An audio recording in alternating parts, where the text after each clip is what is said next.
समारोह होने जा रहा है। 14वें मुख्यमंत्री के रूप में हेमंत सोरेन शपथ लेंगे। मोरहाबादी मैदान में शाम 4 बजे शपथ ग्रहण समारोह का आयोजन किया गया है। कई बड़े नेता इस समारोह में शामिल होंगे। कांग्रेस अध्यक्ष खड़गे, राहुल गांधी शामिल होंगे। इसके साथ साथ तेजस्वी यादव, अखिलेश यादव, केजरीवाल भी शामिल होंगे। कई राज्यों के सीएम भी इस समारोह में शामिल होंगे। तो देखिए, ये सरकार रिपीट हो रही है और झारखंड की सियासत के लिए महत्वपूर्ण दिन आज का। हालांकि आज केवल और केवल हेमंत सोरेन ही मुख्यमंत्री के तौर पर शपथ लेंगे और बताया जा रहा है कि विश्वास मत के बाद से कैबिनेट विस्तार होगा और उसके बाद बाकी जो मंत्री हैं उनका शपथ होगा। हेमंत सोरेन आज झारखंड के 14वें मुख्यमंत्री पद की शपथ लेंगे। वैसे चौथी बार हेमंत सोरेन प्रदेश के मुख्यमंत्री पद की शपथ लेंगे और इसी के साथ मुख्यमंत्री रहते सत्ता में लगातार दूसरी बार वापसी करने का रिकॉर्ड भी हेमंत सोरेन के नाम दर्ज होने जा रहा है।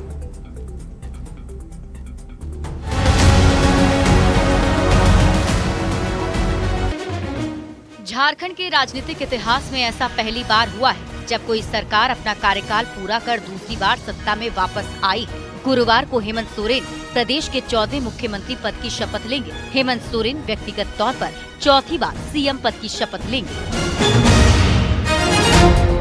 मुख्यमंत्री पद की शपथ लेने से पहले सीएम हेमंत सोरेन बुधवार को रामगढ़ के लुकैया टांड में अपने दादा सोबरन सोरेन के 67वें शहादत दिवस कार्यक्रम में शामिल हुए। हेमंत के साथ उनकी पत्नी और विधायक कल्पना सोरेन भी मौजूद थी। हेमंत सोरेन के शपथ ग्रहण कार्यक्रम को लेकर देश भर से इंडिया ब्लॉक के नेता आ रहे हैं। इनमें कई राज्यों के मुख्यमंत्री भी शामिल हैं। शपथ ग्रहण समारोह को लेकर पूरी तैयारी की जा रही है। कार्यक्रम स्थल के साथ होटल, एयरपोर्ट और रूट लाइन पर करीब 4000 सुरक्षा कर्मियों को लगाया गया है। उम्मीद जताई जा रही है कि हेमंत सोरेन की शपथ ग्रहण समारोह में भारी संख्या में भीड़ भी पहुंच सकती है, जिसे देखते हुए पुलिस प्रशासन ने मोरहाबादी मैदान की सुरक्षा में 4000 से ज्यादा जवानों को तैनात किया है और कई सड़कों से ट्रैफिक को डाइवर्ट किया गया है। न्यूज़ 18 के लिए रांची से अविनाश कुमार की रिपोर्ट।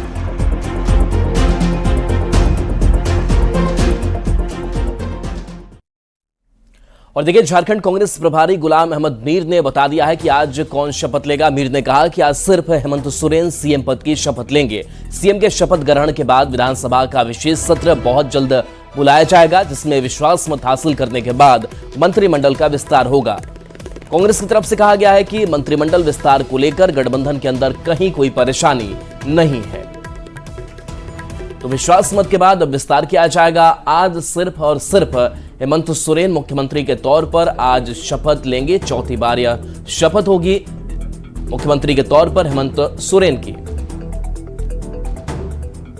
मंत्री जी जो गठबंधन के हेमंत सोरेन जी वो कल ओथ लेंगे।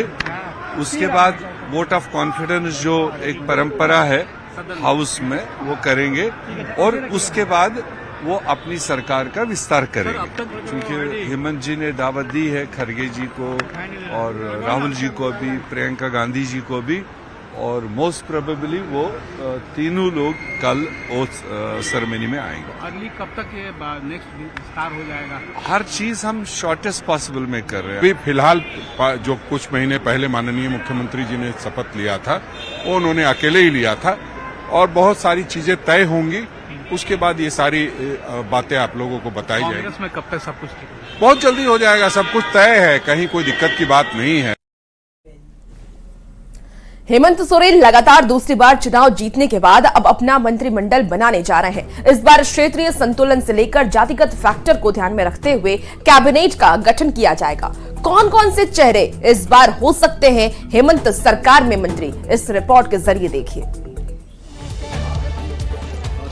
झारखंड विधानसभा में शानदार वापसी के बाद हेमंत सोरेन एक नए जोश के साथ शपथ लेने की तैयारी में है। सीएम का चेहरा हेमंत सोरेन होंगे, इस पर कोई सस्पेंस नहीं है, पर इस बार हेमंत कैबिनेट का हिस्सा कौन होगा, इस पर सबकी नजर है। चर्चा है कि 5 विधायकों पर 1 मंत्री पद मिलने की संभावना है। जेएमएम से 6, कांग्रेस से 4 और आरजेडी कोटे से 1 विधायक को मंत्री बनाने का फॉर्मूला तय किया गया है। जिसमें क्षेत्रीय संतुलन और जातिगत फैक्टर पर भी फोकस रहेगा। हेमंत सरकार की नई कैबिनेट में कई नए चेहरों को मौका मिलेगा तो कुछ पुराने चेहरे दोबारा मंत्रिमंडल का हिस्सा बनेंगे। जेएमएम कोटे से दीपक बिरुवा, हफीजुल हसन, रामदास सोरेन और मथुरा महतो को मंत्री बनाने की चर्चा तेज है। इसके अलावा सुदेव सोनू, योगेंद्र प्रसाद, हेमलाल मुर्मू और लुइस मरांडी भी दौड़ में हैं। कांग्रेस कोटे से रामेश्वर उरांव, इरफान अंसारी, दीपिका पांडे सिंह को फिर से मौका देने पर विचार किया जा रहा है। प्रदीप यादव, अनूप सिंह, शिल्पी नेहा तिर्की और नमन विक्सल कोंगाड़ी के नाम भी मंत्रिमंडल की रेस में हैं। जबकि आरजेडी कोटे से सुरेश पासवान या संजय प्रसाद यादव को कैबिनेट में जगह मिल सकती है। हेमंत कैबिनेट में इस बार क्षेत्रीय गुणागणित के साथ जाति धर्म के फैक्टर को लेकर भी लॉबिंग तेज है। पिछली बार 2019 में जेएमएम से 5, कांग्रेस से 4 और आरजेडी कोटे से 1 मंत्री बनाए गए थे, जबकि 1 मंत्री पद खाली रखा गया था। सत्ता में जबरदस्त वापसी के बाद हेमंत सोरेन अब कैबिनेट को लेकर क्या फैसला लेते हैं, इस पर सबकी नजर है। रांची संवाददाता अविनाश के साथ ब्यूरो रिपोर्ट, न्यूज़ 18।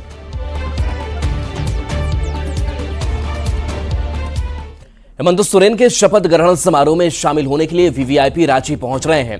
अतिथियों के स्वागत के लिए झारखंड की समृद्ध संस्कृति की झलक भी दिख रही है।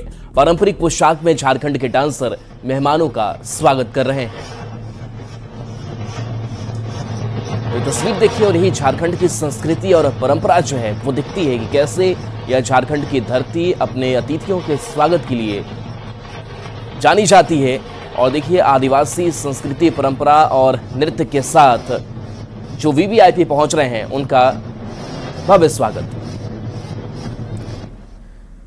और इसी बीच बड़ी खबर रांची से आ रही है, जहां शपथ ग्रहण कार्यक्रम को लेकर के ट्रैफिक व्यवस्था में बदलाव किया गया है। दोपहर 12 बजे से शाम 8 बजे तक ट्रैफिक व्यवस्था में बदलाव रहेगा। बता दें आपको कि शहर में ई रिक्शा का परिचालन बंद रहेगा। सुरक्षा व्यवस्था को लेकर भी विशेष व्यवस्था की गई है। और आपको ये भी जानकारी दे देंगे, 4000 सुरक्षा कर्मियों को प्रतिनियुक्त किया गया। शहर की सुरक्षा के चाक चौबंद इंतजाम कर दिए गए हैं। आज बता दें कि सीएम हेमंत सोरेन मुख्यमंत्री पद की शपथ लेंगे और आज सिर्फ और सिर्फ हेमंत सोरेन ही मुख्यमंत्री पद की शपथ लेंगे। और इसे लेकर के क्योंकि वीवीआईपी अब झारखंड पहुंच रहे हैं, इसीलिए सुरक्षा व्यवस्था के मद्देनजर ट्रैफिक व्यवस्था के भी पुख्ते इंतजाम किए गए हैं।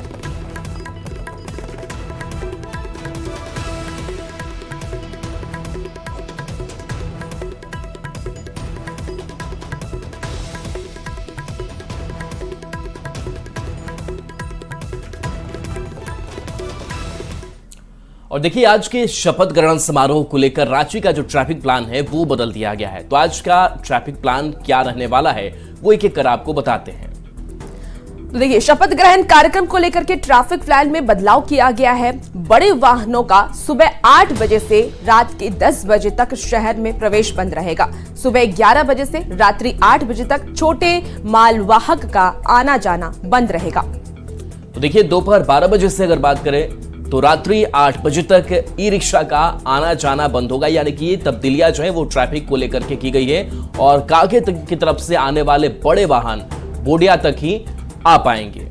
और चाईबासा की बात कर ले तो चाईबासा की तरफ से आने वाले बड़े वाहन बिरसा चौक तक आ पाएंगे। गुमला सिमडेगा से आने वाले बड़े वाहन आईटीआई बस स्टैंड तक ही आ सकेंगे। और पलामू से आने वाले वाहन पंडरा कटहल मोड़ तक आ सकेंगे। इसके साथ साथ दूसरे रूट की अगर बात करें तो जमशेदपुर से रांची आने वाले बड़े वाहन दुर्गा सुरेन चौक, नामकुम या कुसाई घाघरा तक आ सकेंगे। और बूटी से बरियातू आने वाले बड़े वाहन बूटी मोड़ तक आ सकेंगे। क्योंकि देखिए ट्रैफिक व्यवस्था में बदलाव किया गया है, इसलिए अलग अलग जगहों से कौन से वाहन आ सकते हैं और कहां तक आ सकते हैं उसकी पूरी जानकारी हम आप तक पहुंचा रहे हैं। पतरातू से रांची आने वाले वाहन रिंग रोड कांके तक आ सकेंगे। और देखिए इस कार्यक्रम को लेकर के 10 अस्थायी पार्किंग भी बनाया गया है। तो ये ट्रैफिक व्यवस्था में बदलाव जो है वो आज देखने को मिलेगा इस शपथ ग्रहण समारोह के पूरा होने तक। और देखिए झारखंड में हेमंत सरकार मजबूती के साथ सत्ता में लौट चुकी है। ऐसे में अब जनता से किए गए वादों को पूरा करने की बारी भी अब आ चुकी है। खर्च के लिहाज से इन वादों को पूरा करना कितना आसान होगा या फिर चुनौती भरा, इस स्पेशल रिपोर्ट में देखिए। जिंदाबाद जिंदाबाद चुनाव में वादों पर भरोसा दिलाना जितना मुश्किल होता है, चुनाव के बाद उसे पूरा करना शायद उससे भी ज्यादा मुश्किल होता है। झारखंड विधानसभा चुनाव में झारखंड मुक्ति मोर्चा का अधिकार पत्र अधिक भरोसेमंद साबित हुआ। एक ही नारा हेमंत दोबारा पर जनता ने खुलकर भरोसा किया। ऐसे में अब चुनाव के बाद जनता के वादों को पूरा करने की बारी आ गई है।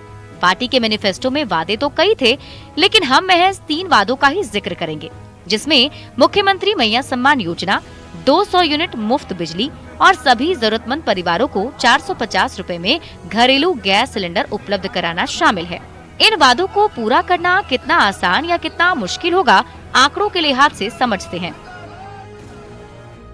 अब आपको बताते हैं कि आखिर चुनावी वादों का बजट पर कितना भार पड़ सकता है। 2024-25 का प्रस्तावित बजट 1,28,000 करोड़ का है।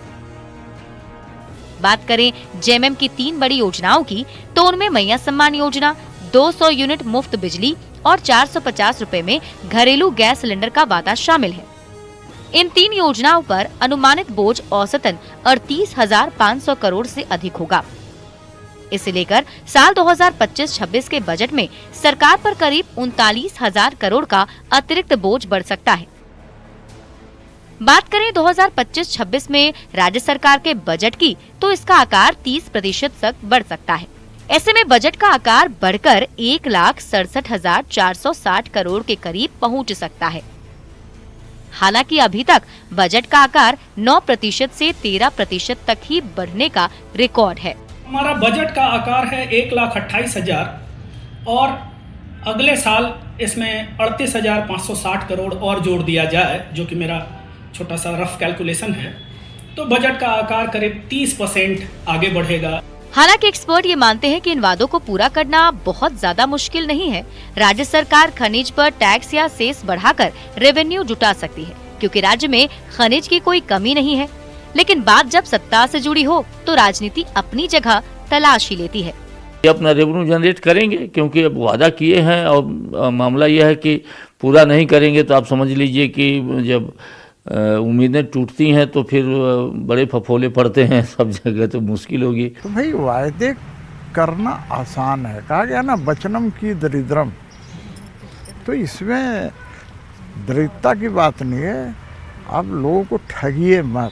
हम झारखंडी जनभावनाओं के अनुरूप चलने वाली सरकार, हम संसाधन जुटा लेंगे, उतना कुव्वत है हम लोगों में, और सभी को जो वादा किया गया है वो वादा पूरा हो। राज्य सरकार ने जनता से जो वादे किए हैं उसे पूरा करना नामुमकिन तो नहीं, लेकिन चुनौतियों से भरा जरूर है, क्योंकि इस बार राज्य सरकार का बजट 50 लाख महिलाओं के घर के बजट से जुड़ गया है।